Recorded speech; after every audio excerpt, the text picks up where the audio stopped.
First of all, history as a method, question mark, or as a discipline is a very old thing going on in Western societies. Management studies, international business, economics are very recent disciplines compared to history. So they are much more easily, we can monitor these other disciplines much more easily, right? So for example, when we talk about history, who are the historians we are referring to? And then we go back to a very long tradition starting in the 5th century before Christ. I'm not exaggerating. To some extent, the great historian has been Herodotus. If you manage to, I don't know whether probably you've read his works, is a very complex historian, talking about political history, talking about gender history, war history, and so on and so forth. So he began this tradition. So for this reason, it's extremely difficult to talk about history.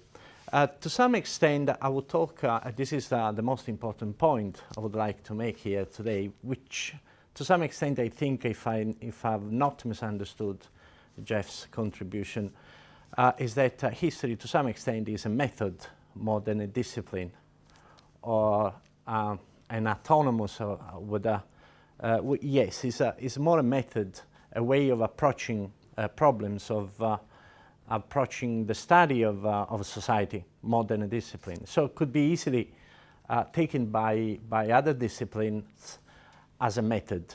This happened, for example, in the 1920s in Britain with economic and social history. 1927 is the year of when the Economic History Review was set up. And in the first number, the author, a certain Grace, said, we look at history from the viewpoint of how men managed to make a living through history. So we are very different, we look at history in a very different way from priests, for example. In those times, there was a lot of history of the church, history of medieval history, which is very much about God and churches and theology and so on and so forth. Very important in the 1927 is the establishment of the Economic History Review. 1931 is when the Business History Review has been established. So I would say that is the United States. In the United States, we have the first attempts to use history as a method for analyzing a business, and not international business, but just management and business. I would talk more, well, I would say more business. But of course, the United States has been influenced by Veblen.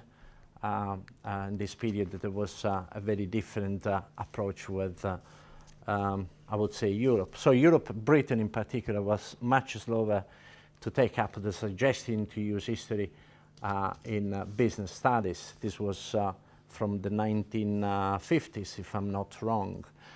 So I think this is a central point. History is a method of investigation. So different tools used in the analysis of society. Here there is a big question. So here are some definitions of history. The first one from Herodotus is the object of history is analyzing what was, which was a point made by Jeff just a few minutes ago. It was very interesting when he said we have facts. This was a point made by a Neapolitan philosopher of the 17th century. He disagreed strongly with Newton, and he said we cannot spend our time studying physics or other scientific disciplines because it's just a waste of time. Whereas if you study history from in linguistic history or cultural history, we have facts. And he talked about verum factum, the only true things which we can really know. So facts are the only things we can know. This is more or less the approach given by other historians later, so Ranke, for example. But I think probably a very interesting definition was given by this Italian intellectual of the 20th century. So history is the analysis of continuity within discontinuity and vice versa, the process to which Jeff referred a few minutes ago. There is another big question which I would like to know more about. I would like your opinion on this. So this was the point made by this Italian philosopher who was very popular in Britain in the 1930s. Can we really distinguish between historical facts and non-historical facts? This is a question which I think even in many ways is the very central question for all the social scientists. So can we really distinguish something which is in society which is as not, well, the point is that everything which happens in time. So there is a duration, a beginning, a development, an end, possibly in certain cases. And this is a question I would happily turn to you to answer. So in this sense, I would say I continue to peruse the point that history is more a method than an independent discipline. Relation with theory. There is actually a very strong relation with theory. This is the difference between journalism, bad historiography, difference between a story and history. There is a dialogical relationship between the archival work and the theory. Theory informs the work of historians, of the good historians, very often. Is in the background, right? It's not just at the front of their preoccupations, but there is this preoccupation. There is, this relationship between theory and history. I myself came across one of the reasons why, for example, a company would sell its own technology to another company. I came across the studies by Baumol, which were very interesting, very strong. It gave a very strong explanation as to why a company has an interest in sending its own technology. And I tested it in history, and it did work. So there was a strong element of truth in his approach, in his explanation. One point which I would say my research disagreed with Baumol is that he has a much more, I would say, rosy or optimistic view of the ability of capitalism, for example, to spread technology. It's not only profit which regulates the spread of technology, but it's also, for example, the need to control markets. So very often, along with the sale of technology, you have cartel agreements, you have sharing out, a market sharing agreement, for example. And you see here how strong is, I would say, the relationship between historical analysis and theory, in this case, Baumol, for example. But there are, I guess, in the work of other and more eminent business and economic historians, you see a lot of this relationship. I will go a step back and mention the case of Chandler. Probably Chandler is a wonderful example of how you can derive a theory from history. This is an explanation of the rise of the corporate economy in the 19th century is unsurpassed in many ways. So, but I will return on this point in a second. But yes, so you see here how strong is the relationship between history and theory. There are other examples, Schumpeter, Marx, for example.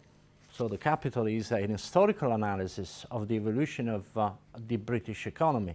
Even the definition of capital given by Marx is an historical definition. It says is the historical process by which a class of entrepreneurs and workers is established. It's not something which is in the present setup. So it's something which happens in the space of a couple of centuries, capital formation. In the case of Chandler, I think is, as I said, is a wonderful example of a relationship between history and theory, but it's more on the theory side. Chandler uses a lot of company and business histories in his analysis.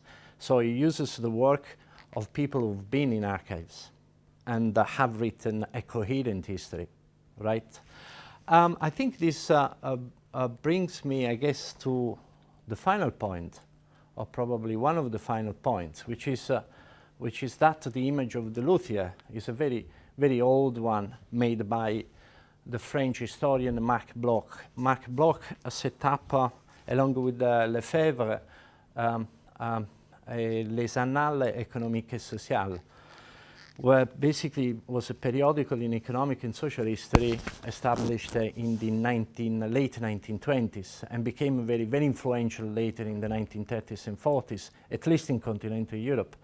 They studied mostly the medieval times, so they did write a lot about the economic history of the medieval times. So the work of Marc Bloch and Lefebvre was in many ways a radical change, a departure from previous studies. And the definition of the historian is that of the luthier, so the one who makes the violins. So the violins must be very precise. You must work, you must be precise to the millimeter. So if you take the size of the violin, everything is codified. It seems like if you compare them, they seem to be the work of a chain process made by industry, but actually they are made by artisans. So he made this comparison. The luthier must have a very trained ear, and in a way, in this sense, he is an artist because he can understand the harmonics. He can understand the pitch of notes very well, but on the other side, he must be as precise as a scientist in order to produce the violin. And I think this remains probably as a bit old, right? It's a very old image or example made in the 1940s. But at the end of the day, I think this sentence made by Marc Bloch is still valid. So even if history were judged incapable of other uses, its entertainment value would remain in its favor. And, or to be more exact, it is incontestable that it appears entertaining to a large number of men. Okay, thank you very much.